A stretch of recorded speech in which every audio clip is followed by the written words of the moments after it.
retrouve pour une vidéo un peu spéciale vu qu'elle concerne le brevet. Donc le titre de la vidéo c'est comment s'organiser pour le brevet. Donc, je vais vous présenter des astuces, des conseils, des DIY, des applications, des sites internet, plein de choses comme ça pour vous aider à réviser pour le brevet. Donc moi personnellement, mon collège me laisse une semaine avant le brevet pour réviser. Donc j'ai une semaine pour m'organiser et travailler. La vidéo elle est faite à partir de ça, donc si vous n'avez pas une semaine pour réviser, vous pouvez très bien commencer à réviser les week-ends d'avant et faire toutes les astuces et les conseils que je vous donnerai les week-ends ou le soir en semaine, ça dépend quand est-ce que vous voulez réviser.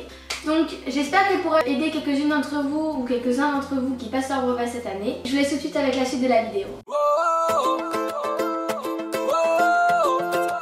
Donc mon premier conseil c'est d'aller aux séances de révision.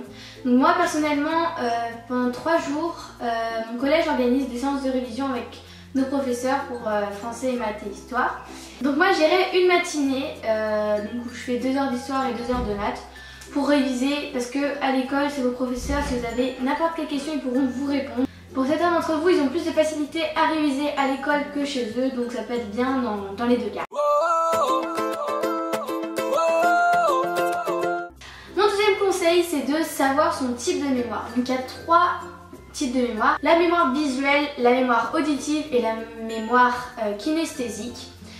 Donc si vous voulez savoir quel est votre type de mémoire, je vous mettrai un petit test dans la barre d'infos pour que vous voyez un peu à quoi correspond votre mémoire. Donc la mémoire visuelle, c'est quand vous apprenez par des schémas, quand vous êtes en contrôle, vous voyez l'endroit où a été écrit votre cours. En fait, vous apprenez en visualisant des choses. La mémoire auditive, c'est comme le nom l'indique, quand vous écoutez par exemple le professeur, vous vous rappelez de ses paroles, etc. Donc c'est juste dans l'audition. Donc si vous voulez réviser en avoir une mémoire auditive, enregistrez votre voix et écoutez votre voix, ça sera beaucoup plus simple normalement pour vous pour réviser. Et la dernière mémoire c'est la mémoire kinesthésique. On va dire c'est la mémoire de mouvement. En gros, pour apprendre il faut bouger. Donc en fait vous vous rappellerez les mouvements que vous avez faits pour vous souvenir des choses. Donc c'est une mémoire un peu spéciale. Donc par exemple, je sais, j'ai une amie qui a une mémoire kinesthésique, qui pour apprendre ses cours, elle est obligée de marcher dans sa chambre, elle fait des ronds comme ça. Personnellement, j'ai une mémoire visuelle, donc pareil, pour apprendre, il faut que mon cours il soit hyper clair, hyper beau, et quand je suis devant ma feuille de copie, je vois exactement dans mon cahier, en haut à droite par exemple, où a été écrit la réponse. Donc voilà, donc à vous, chacun a son type de mémoire et chacun peut l'utiliser différemment. Donc une fois que vous savez votre type de mémoire, essayez de façon à ce que ce soit beaucoup plus simple pour vous. Si vous avez une mémoire visuelle, faites des schémas, faites un beau cours, faites des grandes fiches de révision et ce sera beaucoup plus simple pour vous. Mon troisième conseil est de faire des fiches de révision. Pour ceux qui sont vraiment hyper bien organisés, normalement vous avez fait des fiches pour chaque contrôle de matière depuis le début de l'année.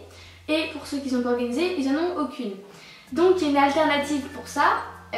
Personnellement j'ai trouvé des fiches de révision toutes prêtes pour l'histoire, parce que les autres matières, moi ça me pose pas trop de problèmes, ça va, mais c'est juste l'histoire, il faut que j'apprenne. Et en fait c'est des fiches de révision.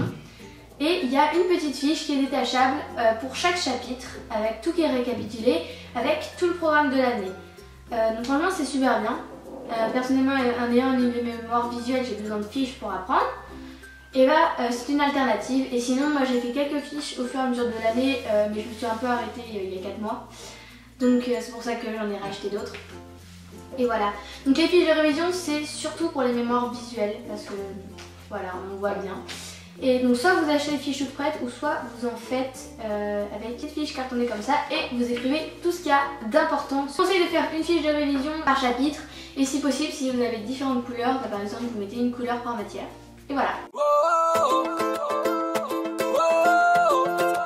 Le quatrième conseil est de faire un planning. Donc personnellement, comme j'ai une semaine pour réviser, je vais faire un planning pour pas me retrouver la veille, avoir plein de trucs à faire.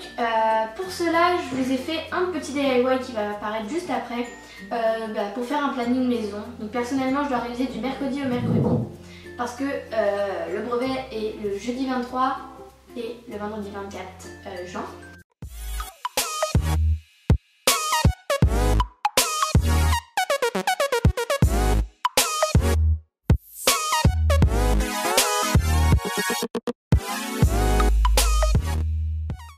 Donc pour ce DIY, vous aurez besoin de 2 feuilles A4 à peu près, avec des stylos de couleur et un marqueur noir, donc moi j'utilise un Sharpie.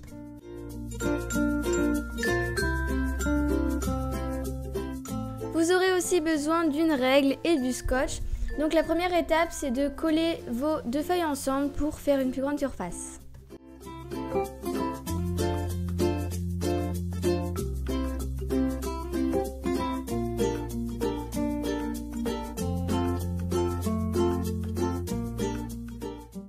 Ensuite, vous retournez votre feuille pour avoir le scotch de l'autre côté et vous prenez une règle et un crayon à papier et vous faites des petites démarcations pour pouvoir tracer des lignes droites. Donc moi, j'ai fait la première colonne de 2 cm pour mettre les heures et sinon des colonnes de 5 cm. Donc ensuite, je vais prendre mon marqueur noir et je vais tracer les lignes pour qu'elles ressortent vraiment beaucoup sur la feuille.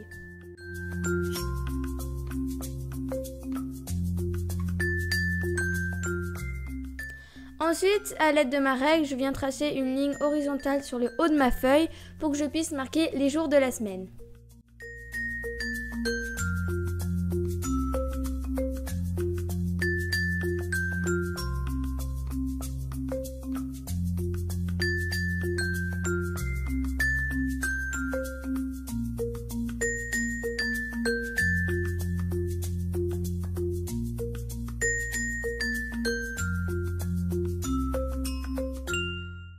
Une fois que vous avez fini de marquer tous les jours de la semaine, je vais tracer des lignes horizontales pour pouvoir mettre les horaires, donc jusqu'en bas de la feuille. Et ensuite, je vais mettre les heures. Donc j'ai fait un planning de 8h à 18h.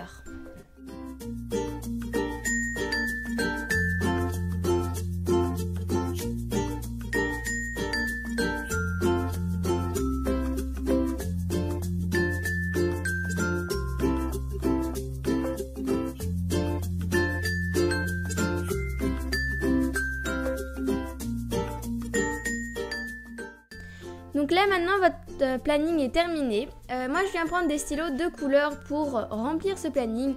Donc j'ai décidé de mettre en rose l'histoire, en orange les mathématiques et en bleu le français. Donc là j'ai rempli juste les 2 premiers jours parce que j'ai pas encore vraiment tout rempli. Et après j'ai décidé de le coller sur mon placard dans ma chambre. Donc je vous conseille de le mettre à un endroit que vous voyez tout le temps pour que vous puissiez suivre votre programme.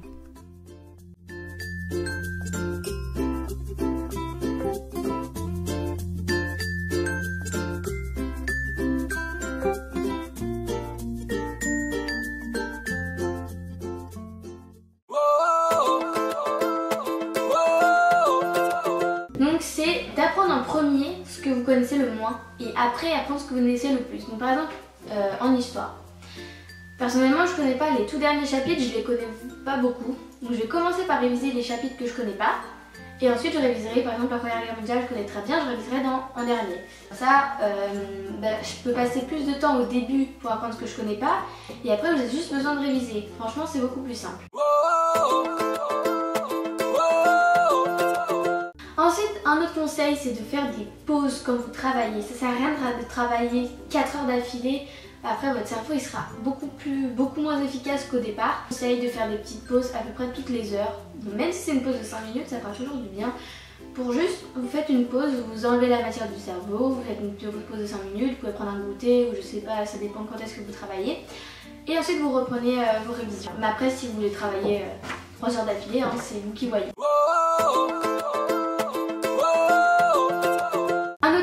C'est de ne pas rester enfermé. Après ça dépend vraiment des personnes, il y en a qui aiment bien réviser chez eux, il y en a qui aiment bien réviser à l'école, il y en a qui aiment bien réviser à l'extérieur.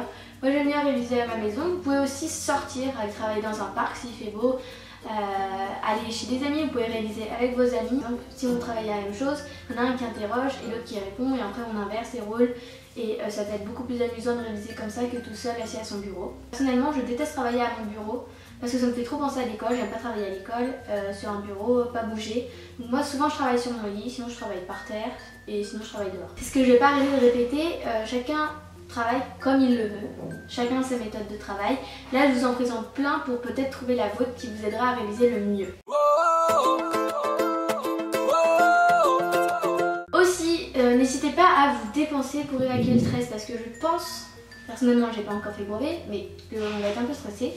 Et faire du sport, ça peut évacuer le stress. Je vous conseille peut-être de faire, si vous avez une semaine de révision, faites un peu de sport tous les jours et ça vous aidera à être plus zen. Un conseil très important est de ne pas réviser la veille parce que ça va faire que vous embrouiller et comment dire, c'est mémoire flash quoi. La veille de l'épreuve, je vous conseille par exemple le matin. Vous préparez votre sac, votre tenue pour le brevet si vous en avez une, enfin on s'en fout mais bon. Vous préparez toutes vos affaires le matin, comme ça toute la journée vous pouvez vous reposer, vous pouvez sortir avec vos amis mais vous ne révisez pas. Et ensuite le soir vous couchez tôt et normalement tout devrait bien se passer. Ensuite une astuce pour les mémoires visuelles c'est de surligner. Donc personnellement moi j'adore surligner, enfin juste le fait de surligner ça me fait marrer. Quand vous voyez une feuille, par exemple, une feuille imprimée toute noire en noir et blanc. Vous surlignez les couleurs et quand vous regardez, vous voyez direct les mots-clés. Ensuite, pour les personnes qui n'ont pas bien noté leurs cours, etc., je vous conseille d'aller sur un site internet qui s'appelle Cartable. Donc, je mettrai aussi le lien en barre d'infos. Donc en fait, c'est pour la 3e. Il y a toutes les matières du brevet. Et vous pouvez cliquer dessus et vous avez tous les cours récapitulés par chapitre. Et franchement, ils sont vraiment hyper bien faits. Il y a vraiment tout dessus. Moi, j'ai déjà révisé plein de contrôles que j'avais eu avec ce site-là et franchement, ça s'est bien passé.